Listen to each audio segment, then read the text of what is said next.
For more on that, we'll have a France 24 special reporters programme on the plight of the Coptic Christians in Egypt. That's coming up next at 6:10 p.m. French time. Now, a Palestinian teenager whose videos have gone viral has been arrested and is being held by Israeli authorities until at least Monday. Ahed Tamimi was detained after posting a video which showed her and her cousin approaching two Israeli soldiers, telling them to leave, and then shoving and kicking and slapping them. The heavily armed soldiers do not respond. 17-year-old Tamimi has become a symbol of resistance to Israeli occupation. She was received by Turkey's Erdogan in 2012 after a photo of her emerged shaking her fist at an Israeli soldier. Her father is concerned Ahed will be imprisoned for this latest move.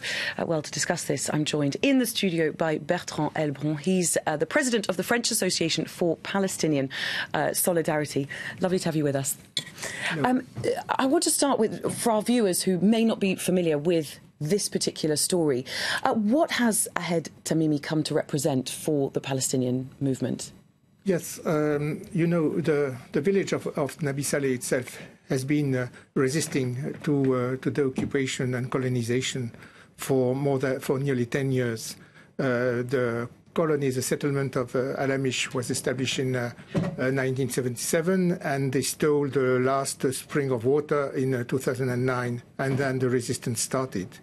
So it is a whole village which is resisting against the colonization. But Ahed Tamimi is a symbol, as you say, because she's she has started to resist when she was a young girl, and she's as well a symbol of resistance and also a symbol of a new generation of Palestinians who just cannot bear the situation as it is.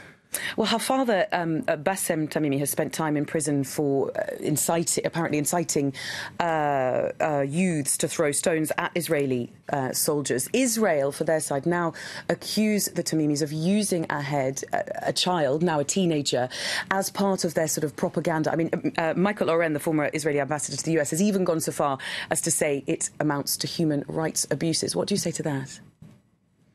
Well, maybe you are a mother of a teenager, I don't know, but maybe some of our audience is. And if you think you can direct and manipulate a teenager, well, welcome.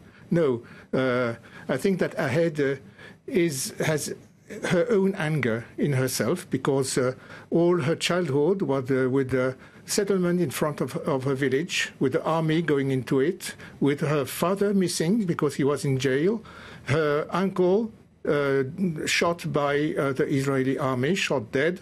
So she knows what is going on. Her mother was also the head of resistance when her father was imprisoned. It was also a resistance by the women. So it's also a tradition in this village of resistance by the women. So, no, I think, well, her father wrote a letter, a very moving letter to her today, and telling, well, he's proud of his daughter, but his daughter is going her own way. And this own way is the way of a young generation of Palestinian youth who just cannot bear longer time this occupation, which is going on for 50 years. They have never lived anything else in their existence. And, well, they see on the social media that other young people are experiencing freedom, and why not them? They cannot bear this situation, they cannot bear the colonization, this violence, and, well, they want to resist, and they resist with just their bare hands. I wish we had more time to go into this, but sadly that's all we have time for right now. Bertrand Elbron from the French Association for Palestinian Solidarity.